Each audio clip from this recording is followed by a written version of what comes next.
આજે આપણે અહીંયા એસઈઓસીની મુલાકાત લીધી. અત્યારે જે બારિશની સિચ્યુએશન છે એના આપણે એસેસમેન્ટ કર્યા. આ છેલ્લા અમુક સમયથી બારિશ ખૂબ જ ગુજરાતમાં ચાલી રહી છે, ખાસ કરીને સાઉથ ગુજરાત, વલસાડ, નવસારી બાજુ, સુરત બાજુ. આપણે જે પોલીસની ટીમો છે એ પણ બહુ વ્યવસ્થિત રીતે કામ કરી રહી છે.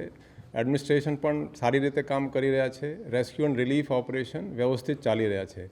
તમે જોઈ શકો છો, ઘણા બધા સોશિયલ મીડિયામાં પણ આવે છે. પોલીસના અધિકારીઓ ફિલ્ડ ઉપર છે, બહુ વ્યવસ્થિત રીતે કામ કરે ને જે ઓલ્ડ સિનિયર સિટીઝન્સ છે કે બાળકો હોય કે મહિલાઓ હોય એના રેસ્ક્યુ કરવાનું, એના કંઈ ફૂડ પેકેટ્સ પહોંચવાનું છે એ પણ કામ પોલીસ કરી રહી છે. અહીંયા આજે એસેસ કર્યા. ધીરે ધીરે અત્યારે રેનફોલ ઓછું થઈ રહ્યો છે અને સ્થિતિ ઇમ્પ્રૂવ થઈ રહી છે. આપણે ડિપ્લોયમેન્ટની દ્રષ્ટિએ કુલ 11 કંપનીઓ એસડીઆરએફની આ કામે છે. એક કંપનીમાં 3 ટીમ્સ હોય છે અને એનડીઆરએફની 10 ટીમો છે.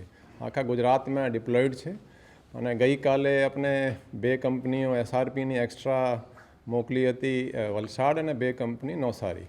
તમામે વ્યવસ્થિત રીતે કામ કર્યા છે અને કહી શકીએ કે આપણા બધા ટીમ તરીકે જે એડમિનિસ્ટ્રેશનમાં જે ટીમ વર્ક જોઈએ છે તમે જોઈ શકો છો.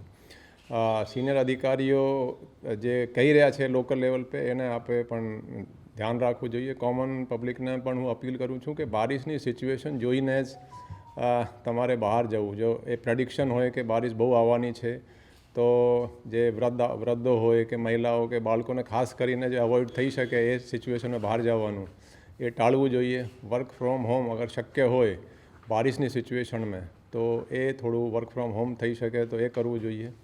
બાકી પોલીસને તો બહુ સારી રીતે કામગીરી કરી છે. ટ્રાફિકના પણ તમે જુઓ તો ટ્રાફિકના અરેન્જમેન્ટ પણ પોલીસે જાતે જ જઈને ઝાડો હટાડવાનું હોય કે ગાડીઓને આગળ નિકાલવાનું હોય, ક્રેનથી નિકાલવાનું હોય, તમામ જગ્યાએ વ્યવસ્થિત સારી રીતે કામ કરી રહી છે. આજે સવારે પણ આપણે 9 વાગે આખા સ્ટેટના બધા કમિશનરો અને રેન્જ હેડ અને જિલ્લા પોલીસ વડાઓની પણ મેં વિડીયો કોન્ફરન્સથી પણ આ અંગે ચર્ચા કરી, સિચ્યુએશનને એસેસ કર્યા. તો તમામ જગ્યાએ બધા વ્યવસ્થિત રીતે કામગીરી કરી રહ્યા છે.